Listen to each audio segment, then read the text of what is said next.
সিলেটে বিপদসীমার উপর দিয়ে বইছে সুরমা ও কুশিয়ারা নদীর পানি। সুরমার পানি বেড়েছে 99 সেন্টিমিটার আর কুশিয়ারার পানি 209 সেন্টিমিটার বেড়েছে।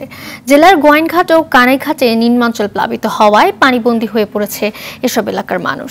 সিলেটে রাত থেকে বৃষ্টি না হলেও আবহাওয়া অফিস জানিয়েছে আজ বিভাগের বিভিন্ন জায়গায় অস্থায়ীভাবে দমকা হাওয়া সহ বজ্রবৃষ্টি হতে পারে।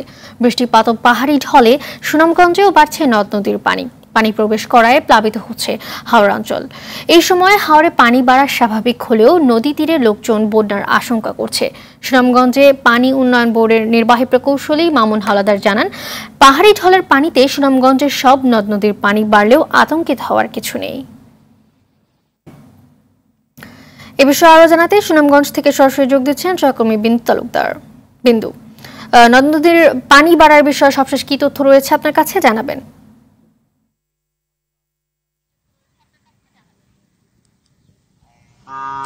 ধন্যবাদ মালিহা। যেমনটা বলছিলেন, বন্যা পরিস্থিতি সিলেটে আসলে অপরিবর্তিত রয়েছে। সিলেটের বেশ কয়েকটি উপজেলার কয়েক লক্ষটি মানুষ পানিবন্দী রয়েছে। তবে সুনামগঞ্জ গত কয়েকদিন ধরে বৃষ্টিপাত, পাহাড়ি ডোল এবং উজান থেকে নেমে আসা পানিতে সুনামগঞ্জে নদ নদীর পানি বৃদ্ধি পাচ্ছে, বিশেষ করে সুরমা, কুশিয়ারা, রক্তি, বৌলাই নদী সহ। তবে সুনামগঞ্জের পানি উন্নয়ন বোর্ডের নির্বাহী প্রকৌশলী যেমনটা আজকে আমাদেরকে জানিয়েছেন যে সুনামগঞ্জের সুরমা নদীর পানি সুনামগঞ্জ শহরের 16 পয়েন্টে বিপদসীমার 55 সেন্টিমিটার নিচ দিয়ে প্রবাহিত হচ্ছে। আরেকটি তথ্য জানিয়ে রাখতে চাই, বৃষ্টিপাত সুনামগঞ্জে কম হয়েছে। আজ সকাল 9টা পর্যন্ত গত 24 ঘন্টা সুনামগঞ্জে 15 মিলিমিটার বৃষ্টিপাত রেকর্ড করা হয়েছে।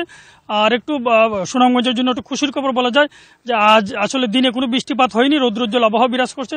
তাই সুনামগঞ্জবাসী মনে করছেন যদি বৃষ্টিপাত না হয় এবং পাহাড়ি ডোল যদি কম হয় এবং চেরাবন্দির পাহাড় থেকে যে পাহাড়ি ডোলের পানি আসে সেটা যদি কম আসে, তাহলে সুনামগঞ্জে আসলে বন্যা পরিস্থিতি হয়তো সৃষ্টি হবে না। এদিকে বন্যা পরিস্থিতি মোকাবেলার জন্য সুনামগঞ্জ জেলা প্রশাসন ব্যাপক প্রস্তুতি নিয়েছে। জেলা প্রশাসক রাশেদ ইকবাল চৌধুরী আমাদেরকে যেমনটা জানিয়েছেন যে প্রতিটি উপজেলায় নিয়ন্ত্রণ কক্ষ চালু করা হয়েছে। কোথাও যদি পরিস্থিতি অবনতি হয় জেলা প্রশাসন উপজেলা প্রশাসনকে জানানো। এছাড়া পরিস্থিতি মোকাবেলা সব ধরনের প্রস্তুতি রয়েছে সুনামগঞ্জ জেলা প্রশাসনের। মালিহা, সুনামগঞ্জ থেকে এই ছিল সুরমা সহ অন্যান্য নদ নদীর পানি সর্বশেষ পরিস্থিতি। ধন্যবাদ আপনাকে।